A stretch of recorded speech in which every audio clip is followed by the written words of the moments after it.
ಅಪಘಾತವನ್ನು ತಪ್ಪಿಸಲು ಪ್ರತಿಯೊಬ್ಬರು ಕೂಡ ಸಂಚಾರಿ ನಿಯಮವನ್ನು ಪಾಲಿಸಬೇಕು ಅಂತ ಹೇಳಿ ಈ ನಿಟ್ಟಿನಲ್ಲಿ ಧಾರವಾಡದ ಸಂಚಾರಿ ಪೊಲೀಸರು ಸಂಚಾರಿ ನಿಯಮಗಳ ಕುರಿತು ಯಮರಾಜ್ ಮತ್ತು ಚಿತ್ರಗುಪ್ತರ ವೇಷದಲ್ಲಿ ಅಲ್ಲಿನ ಜನರಿಗೆ ಜಾಗೃತಿ ಮೂಡಿಸುವಂಥ ಕೆಲಸವನ್ನು ಮಾಡ್ತಾ ಇದ್ದಾರೆ. ಧಾರವಾಡ ಸಂಚಾರಿ ಠಾಣೆಯ ಇನ್ಸ್ಪೆಕ್ಟರ್ ಶ್ರೀನಿವಾಸ್ ಅವರ ನೇತೃತ್ವದಲ್ಲಿ ಧಾರವಾಡದ ಹಳೆ ಬಸ್ ಸ್ಟ್ಯಾಂಡ್ ನಿಲ್ದಾಣ ಮತ್ತು ಜುಬಿಲಿ ವೃತ್ತದಲ್ಲಿ ಈ ರೀತಿಯಾಗಿ ವೇಷಗಳನ್ನು ಹಾಕ್ಕೊಂಡು ಇವರು ಸಾರ್ವಜನಿಕರಲ್ಲಿ ಅರಿವನ್ನು ಮೂಡಿಸ್ತಾ ಇದ್ದಾರೆ. ಇದರ ಜೊತೆಗೆ ಕೋರ್ಟ್ ಆವರಣ, ಸರ್ಕಲ್ಲು, ವಿವೇಕಾನಂದ ವೃತ್ತ ಸೇರಿದಂತೆ ಹಲವು ಕಡೆ ಹೋಗಿ ಜನರಿಗೆ ಜಾಗೃತಿಯನ್ನು ಮೂಡಿಸ್ತಾ ಇದ್ದಾರೆ. ಧಾರವಾಡ ನಗರದ ಪ್ರಮುಖ ರಸ್ತೆಗಳಲ್ಲಿ ಇವರು ಹೋಗ್ತಾ ಇರುವಂಥದ್ದು. ಅಲ್ಲಿ ಬರುವಂತಹ ವಾಹನ ಸವಾರರಿಗೆ ಗುಲಾಬಿ ಹೂ ನೀಡಿ ಜಾಗೃತಿ ಮೂಡಿಸುವಂತಹ ದೃಶ್ಯಗಳು ಕಂಡುಬಂದಿವೆ.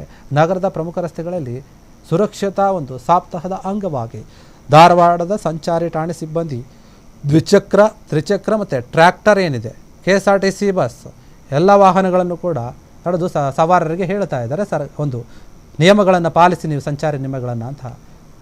ಇನ್ನು ಈ ಕುರಿತು ಜಾಗೃತಿ ಮೂಡಿಸಿದಂತಹ ಅವರು ಈ ಸಂದರ್ಭದಲ್ಲಿ ಹೇಳ್ತಾರೆ, ASI ಆಗಿರುವಂತಹ ವೀರೇಶ್ ಬಳ್ಳಾರಿ, ASI ಸೀತಾ ಕಟಗಿ ಮತ್ತು HC ಶೇಖರ್ ಆದಿಬನಿ ಏನಿದ್ದಾರೆ ಅವರು ಮತ್ತು ಬೇರೆ ಬೇರೆ ಅಧಿಕಾರಿಗಳು ಕೂಡ ಭಾಗಿಯಾಗಿದ್ದರು. ಈ ಒಂದು ಸಂದರ್ಭದಲ್ಲಿ ಬರುವಂತಹ ಸಾರ್ವಜನಿಕರು ಎಲ್ಲರಿಗೂ ಕೂಡ ಸಂಚಾರಿ ನಿಯಮಗಳನ್ನು ನೀವು ಸರಿಯಾಗಿ ಪಾಲಿಸಿ ನಿಮ್ಮ ಪ್ರಾಣವನ್ನು ರಕ್ಷಣೆ ಮಾಡಿಕೊಳ್ಳಿ ಅಂತ ಅರಿವನ್ನು ಮೂಡಿಸಿದ್ದಾರೆ.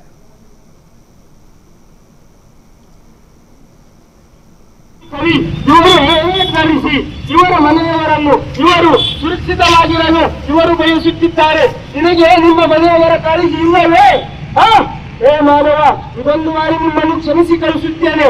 ಇನ್ನೊಂದು ಬಾರಿ ಈ ತಪ್ಪು ನಡೆದರೆ ನಾನೇ ಖುದ್ದಾಗಿ ಬಂದು ನಿಮ್ಮನ್ನು ನರಕಕ್ಕೆ ಒಯ್ಯುವೆ. ಮಾನವ, ನೀನು ಇನ್ನೊಮ್ಮೆ ನನ್ನ ಮುಂದೆ ಕಂಡಾಗ ಈ ಹೆಲ್ಮೆಟ್ ಇರಲೇಬೇಕು. ನೀನು ಮತ್ತೊಮ್ಮೆ ಅವರು ಮಾಡಿದ ತಪ್ಪನ್ನು ನೀವು ಮಾಡಬಾರದು. ನೀವು ಇವತ್ತು ಹೆಲ್ಮೆಟ್ ಧರಿಸಿ ಒಳ್ಳೆಯದನ್ನು ಮಾಡಿದ್ದೀರಿ. ನಿಮ್ಮ ಮನೆಯಲ್ಲಿ ತಂದೆ ತಾಯಿ ಹೆಂಡರು ಮತ್ತು ಮಕ್ಕಳು ಕಾಯುತ್ತಿದ್ದಾರೆ. ಅವರಿಗೆ ಆ ಪ್ರತಿಜ್ಞೆ ಇಲ್ಲ. ನೀವು ಅದನ್ನು ತೆಗೆದುಕೊಂಡು ನಿಮಗೆ ಹೆಲ್ಮೆಟ್ ಅನ್ನು ಧರಿಸಿಕೊಂಡು ಬಂದಿದ್ದೀರಾ. ನನಗೆ ಇದೇ ಬಹಳ ಖುಷಿ.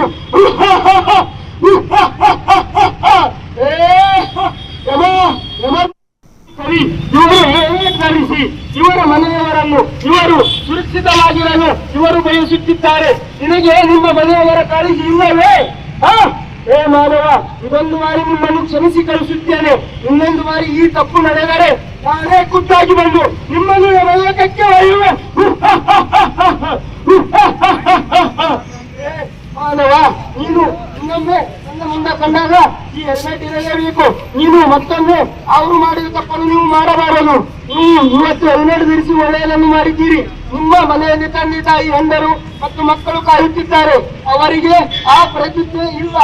ನೀವು ಅದನ್ನು ತೆಗೆದುಕೊಂಡು ನಿಮಗೆ ಹೆಲ್ಮೆಟ್ ಅನ್ನು ಧರಿಸಿಕೊಂಡು ಬಂದಿದ್ದೀರಾ. ನನಗೆ ಇದೇ ಬಹಳ ಖುಷಿ.